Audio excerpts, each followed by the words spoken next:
शांति। आज 30/1/2024। प्रातः मुरली। ओम शांति। बाप दादा मधुबन। आज प्यारे प्यारे मीठे मीठे बाबा ने कहा, मीठे बच्चे अब तुम्हारी सुनवाई होती है। बाप तुम्हें दुख से निकाल सुख में ले जाते हैं। अभी तुम सबकी वानप्रस्थ अवस्था है, वापस घर जाना है। प्रश्न है, सदा योग युक्त रहने तथा श्रीमत पर चलने की आज्ञा बार बार हर बच्चों को क्यों मिलती है? उत्तर है, क्योंकि अभी अंतिम विनाश का दृश्य सामने है। करोड़ों मनुष्य मरेंगे, नेचुरल कैलेमिटीज होगी। उस समय स्थिति एक रस रहे, सब दृश्य देखते भी मिरुआ मौत मल्लू का शिकार, ऐसा अनुभव हो। उसके लिए योग युक्त बनना पड़े। श्रीमत पर चलने वाले जोगी बच्चे ही मौज में रहेंगे। उनकी बुद्धि में रहेगा कि हम तो पुराना शरीर छोड़ अपने स्वीट होम में जाएंगे। ओम शांति। रूहानी बाप बैठ रूहानी बच्चों से रूह रिहान करते हैं अथवा रूहों को समझाते हैं, क्योंकि रूहों ने भक्ति मार्ग में बहुत याद किया है। अब आशिक है एक मासूक के। बाबा क्या कहते हैं कि सब आशिक हैं एक मासूक के।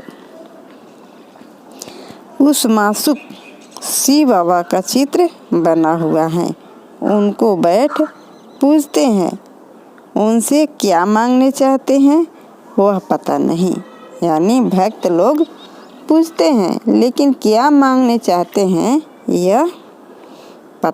पूजते तो सब हैं, शंकराचार्य भी पूजा करते हैं। सब उनको 12 समझते हैं। भर धर्म स्थापक हैं, परंतु वह भी पुनर्जन्म लेते लेते नीचे उतरते हैं। अभी सब पिछाड़ी के जन्म में आकर पहुँचे हैं। बाबा कहते हैं, तुम बच्चे बड़े सबकी वानप्रस्थ अवस्था हैं। बाबा कहते हैं कि तुम छोटे बड़े सबकी वानप्रस्थ अवस्था है। ये नहीं कि बड़े बूढ़ों की है वानप्रस्थ, बच्चों की नहीं है। नहीं, बाबा ऐसा कहते हैं कि अभी वो समय आ गया है कि छोटे बड़े सबकी वानप्रस्थ अवस्था है। मैं तुम सबको वापस ले जाता हूँ। मुझे बुलाते ही हैं कि पतित दुनिया में आओ। कितना रिगार्ड रखते हैं, पतित दुनिया पराये राज्य में आओ। जरूर दुखी होंगे तब तो बुलाएंगे।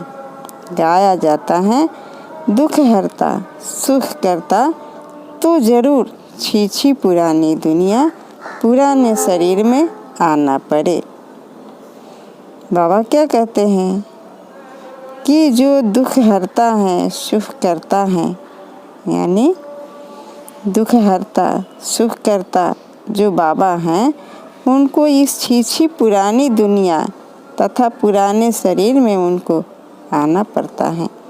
वह भी तमो प्रधान शरीर में। सत्तो प्रधान दुनिया में मुझे कोई याद भी नहीं करता। भगवान कहते हैं कि जब सत्तो प्रधान दुनिया होती है, सुख की दुनिया होती है, उस समय तो मुझे कोई याद ही नहीं करता। इसीलिए तो कहा जाता है कि दुख में सुमिरन सब करे, सुख में करे ना कोई। ड्रामा अनुसार सबको मैं सुखी बना लेता हूँ। बुद्धि से काम लेना है कि सत्युग में जरूर आदि सनातन देवी देवता धर्म होगा, और सत्संगों में तो सिर्फ शास्त्र पढ़ते पढ़ते नीचे उतरते जाते हैं।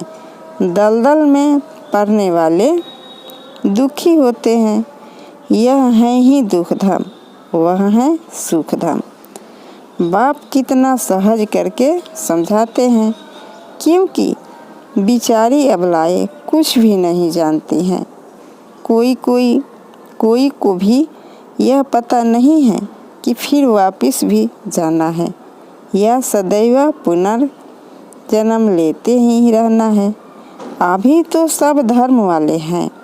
पहले पहले स्वर्ग था तो एक ही धर्म था। सारा चक्र तुम्हारी बुद्धि में है। कोई और की बुद्धि में यह बातें रह न सके। वह तो कल्प की आयु ही लाखों वर्ष कह देते हैं। इसको कहा जाता है घोर अंधियारा। ज्ञान है घोर सोझरा। अभी तुम बच्चों की बुद्धि में रोशनी है। तुम कोई मंदिर आदि में जाएंगे तो तुम कहेंगे हम श्री बाबा के पास जाते हैं या लक्ष्मी नारायण हम बनते हैं। यह बातें और सत्संगों में नहीं होती। वह सब हैं भक्ति मार्ग की बातें। अभी तुम रचता और रचना के आदि मध्य अंत को जानते हो। ऋषि मुनि आदि कहते थे हम नहीं जानते हैं। तुम भी पहले नहीं जानते थे। इस समय सारे विश्व में भक्ति है। यह पुरानी दुनिया है। कितने ढेर मनुष्य हैं। सतयुग नई दुनिया में तो एक ही अद्वैत धर्म था। फिर होता है द्वैत धर्म। एक अद्वैत धर्म यानी एक ही धर्म था। फिर इसके बाद द्वैत धर्म होता है। अनेक धर्मों में तालियां बजती हैं। सबकी एक दो में खिटखिट होती है। ड्रामा अनुसार उन्हों की पॉलिसी ही ऐसी है। किसी को भी अलग करते हैं तो लड़ाई होती है, पार्टीशन होते हैं। बाबा क्या कहते हैं कि किसी को भी अलग करते हैं तो लड़ाई होती है, यानी अनेक धर्म हो जाते हैं तो लड़ाई होना ही है। सब में पार्टीशन होते हैं। मनुष्य बाप को न जानने के कारण पत्थर बुद्धि बन पड़े हैं। इस समय बाप समझाते हैं देवी देवता धर्म ही प्रायः लोप हो गया है। एक भी नहीं जिसको पता हो कि इन्हों का भी राज्य था।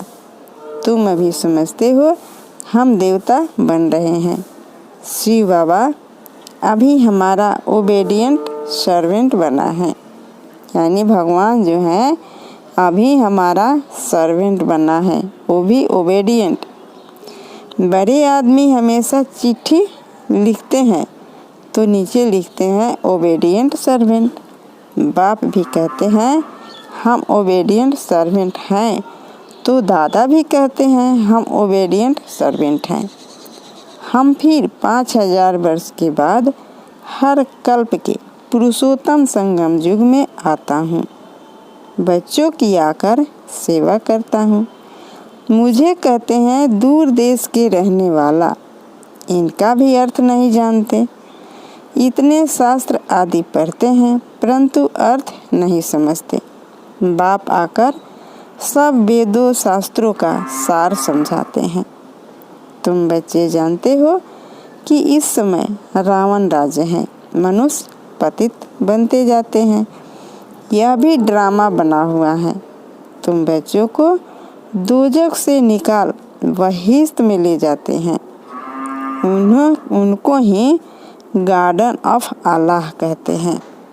कलयुग में है कांटों का जंगल।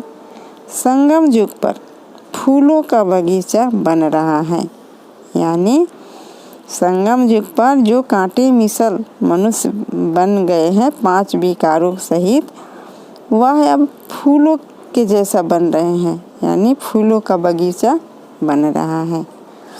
फिर वहाँ सतयुग में तुम सदा सुखी रहते हो, एवर हेल्दी एवर वेल्दी बन जाते हो। आधा कल्प सुख फिर आधा कल्प दुख, यह चक्र फिरता ही रहता है। इनकी इंड होती नहीं है।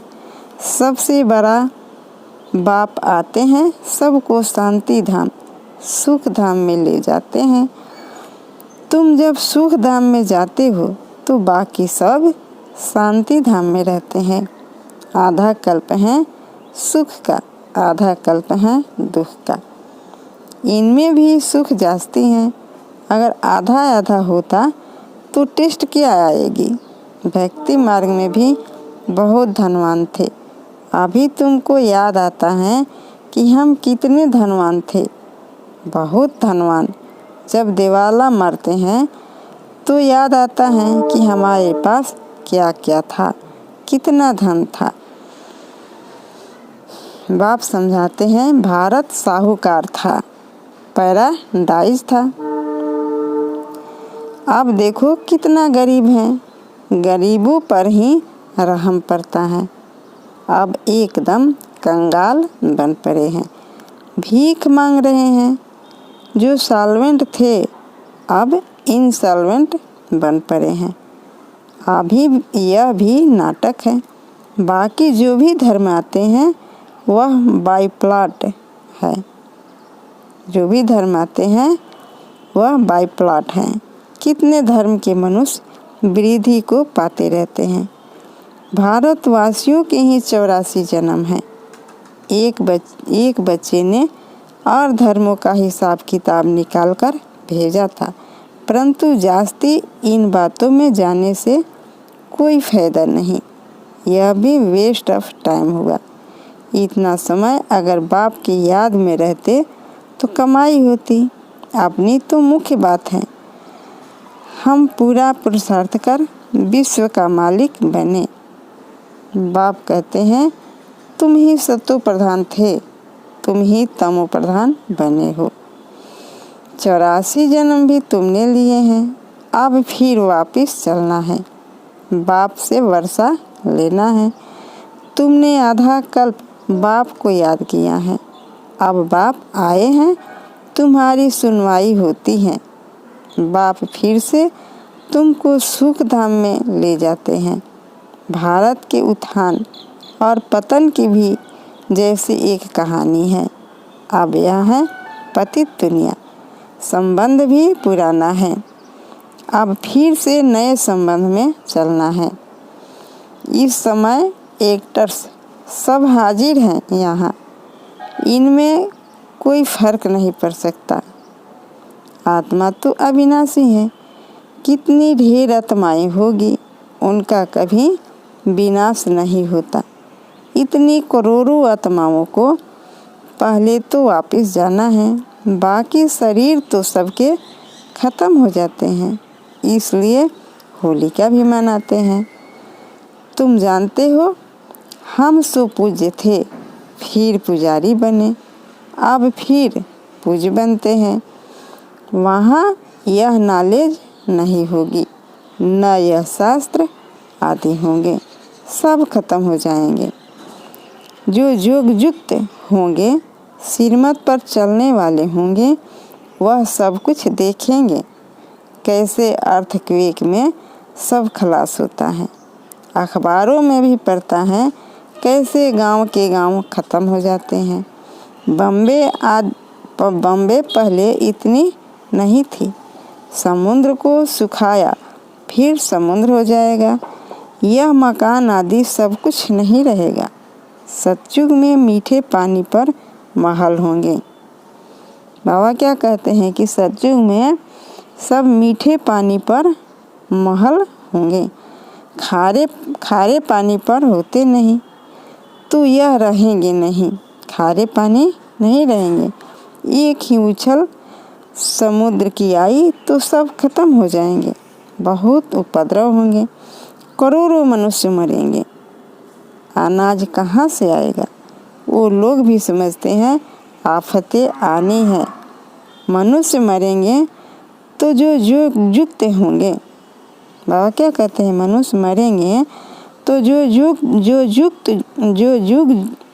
योग युक्त होंगे वह उस समय मौज में रहेंगे।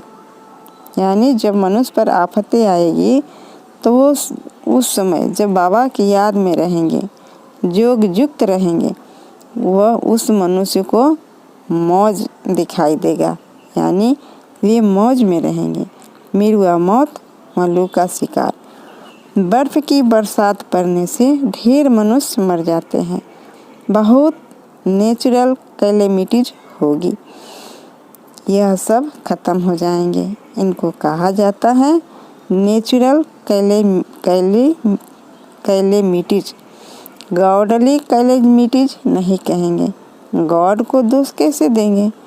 ऐसे भी नहीं शंकर ने आंख खोली तो विनाश हो गया। यह सब है भक्ति मार्ग की बातें।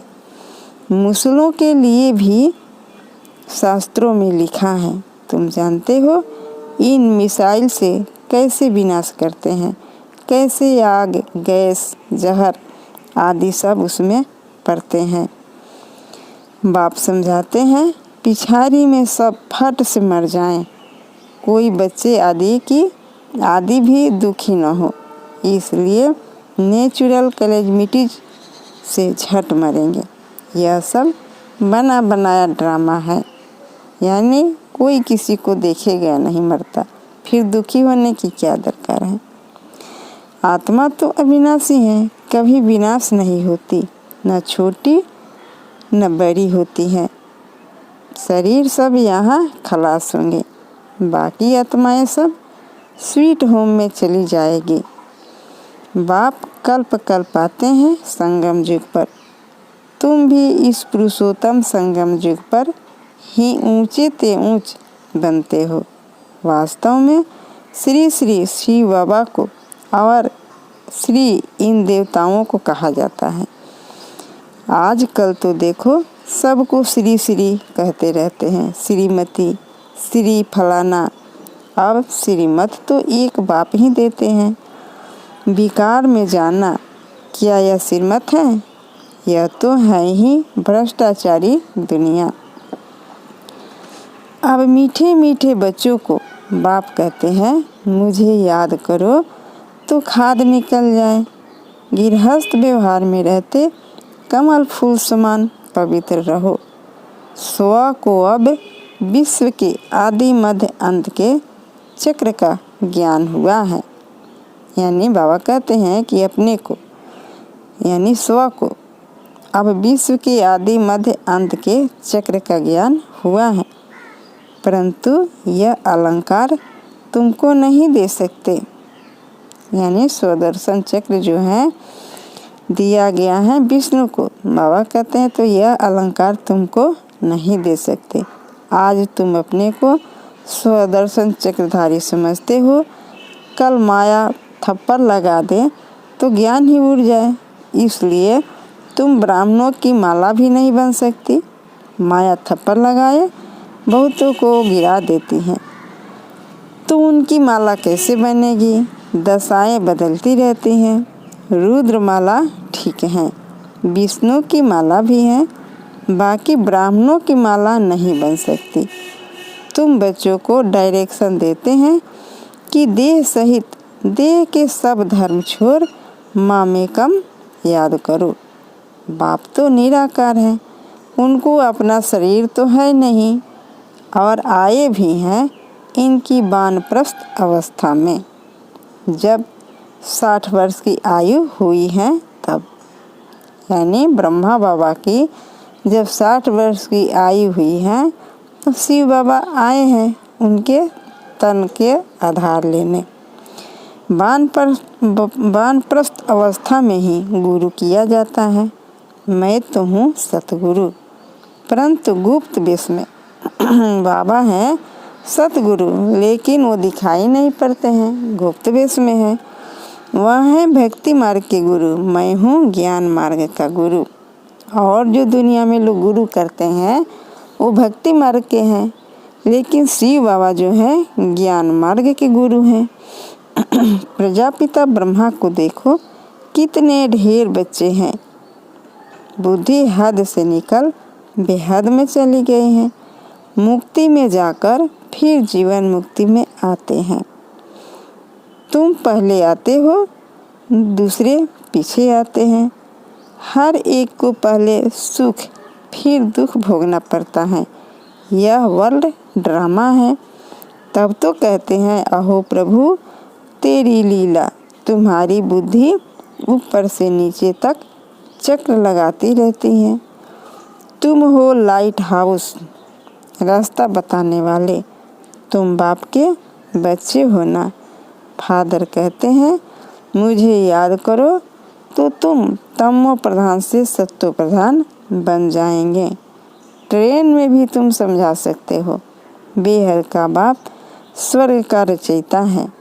भारत में स्वर्ग था, बाप आते हैं भारत में। शिव जयंती भी भारत में मनाई जाती है, परंतु कब होती है यह कोई नहीं जानते। तिथि तारीख दोनों ही नहीं है, क्योंकि गर्भ से जन्म नहीं लेते। बाबा गर्भ से जन्म नहीं लेते हैं, इसलिए तिथि तारीख कोई भी नहीं है। बाप कहते हैं अपने को आत्मा समझो। तुम अशरीरी आए थे, पवित्र थे, फिर अशरीरी होकर जाएंगे। माँ में कम याद करते रहो तो पाप कट जाएंगे। बाबा क्या कहते हैं, माँ में कम याद करते रहो तो पाप कट जाएंगे। अच्छा, मीठे मीठे सीखी लधे बच्चों प्रति माता पिता बाप दादा का याद प्यार और गुड मॉर्निंग। रूहानी बाप की रूहानी बच्चों को नमस्ते। रूहानी हम बच्चों की रूहानी माता पिता बाप दादा का याद प्यार, गुड मॉर्निंग और नमस्ते। शुक्रिया बाबा, शुक्रिया। धारणा के लिए मुख्य सार हैं, लाइट हाउस बन सबको रास्ता बताना है। बुद्धि हद से निकाल बेहद में रखनी है। स्वदर्शन चक्रधारी बनना है। नंबर 2 है अब वापस घर जाना है, इसलिए इस वानप्रस्थ अवस्था में सत्व प्रधान बनने का पुरुषार्थ करना है। अपना टाइम वेस्ट नहीं करना है। बाबा क्या कहते हैं कि लाइट हाउस बन सबको रास्ता बताना है और बुद्धि हद से निकालकर बेहद में ले जाना है। यानी कोई भी कार्य करो तो बेहद की, यानी साधारण भी कार्य करो तो उसमें दृष्टि रहे बेहद की। किसी आत्मा को भी देखो तो साधारण नहीं बेहद की दृष्टि से देखो। बाबा का यही कहना है। तो स्वदर्शन चक्रधारी बनना भी है और घर वापस जाना है, इसलिए वानप्रस्थ अवस्था में सत्व प्रधान बनने का पुरुषार्थ करना है। वरदान है संबंध संपर्क में आते डायमंड बन। डायमंड को देखने वाले बेदाग डायमंड भव। आज का वरदान बाबा ने क्या दिया कि संबंध संपर्क में आते डायमंड बन, खुद डायमंड बनो। इसके बाद डायमंड को देखने वाले, खुद डायमंड बनो और दूसरों को भी डायमंड देखो। तो डायमंड को देखने वाले बेदाग डायमंड भव। विस्तार है, बाप दादा की श्रीमत है कि डायमंड बन डायमंड को देखना है। चाहे कोई आत्मा काला कोयला एकदम तमोगुनी हो, लेकिन आपकी दृष्टि पड़ने से उसका कालापन कम हो जाए। अमृत वेले से रात तक जीतनों के भी संपर्क संबंध में आओ। सिर्फ डायमंड बन डायमंड देखते रहो। किसी भी विघ्न अथवा स्वभाव के बस डायमंड पर दाग न लगे। चाहे अनेक प्रकार की परिस्थितियों के विघ्न आए, लेकिन आप ऐसे पावरफुल बनो जो उसका प्रभाव न पड़े। स्लोगन है मन और बुद्धि को मनमत से सदा खाली रखने वाले ही आज्ञाकारी हैं। बाबा क्या कहते हैं स्लोगन में कि मन और बुद्धि को मनमत से सदा खाली रखने वाले ही आज्ञाकारी हैं। यानी मनमत न हो, केवल श्रीमत पर ही चलते रहें। अब व्यक्ति साइलेंस द्वारा डबल लाइट फरिश्ता स्थिति का अनुभव करो। जैसे अंतरिक्ष यान वाले ऊंचे होने के कारण सारे पृथ्वी के जहाँ के भी चित्र खींचने चाहे खींच सकते हैं। बाबा क्या कहते हैं कि जैसे अंतरिक्ष यान वाले ऊंचे होने के कारण पृथ्वी के माने सारे पृथ्वी के जहाँ से भी जैसा भी चित्र खींचना चाहे खींच सकते हैं। ऐसे साइलेंस की शक्ति से अंतर्मुखता की गुफा में बैठकर साइलेंस की गहरी अनुभूति करो। यह अनुभूति डबल लाइट फरिश्ता बना देगी। तो बाबा ने आज की मुरली में यही कहा है कि अब तुम्हारी सुनवाई हो गई है। बाप तुम्हें दुख से निकालकर सुख में ले जाते हैं, तो इसलिए अभी तुम सबकी वानप्रस्थ अवस्था है, क्योंकि अब घर जाना है। और युगयुक्त रहने तथा सिरमत पर चलने की आज्ञा बार बार हर बच्चों को क्यों मिलती है? क्योंकि यह अंतिम विनाश का दृश्य सामने है। करोड़ों मनुष्य मरेंगे, नेचुरल कैलेमिटीज होगी। उस समय स्थिति एक रस रहे, यानी कोई भी परिस्थिति आए स्थिति एक रस रहे, डोले नहीं। सब दृश्य देखते ऐसा अनुभव हो, मृत्यु मौत मल्लू का शिकार।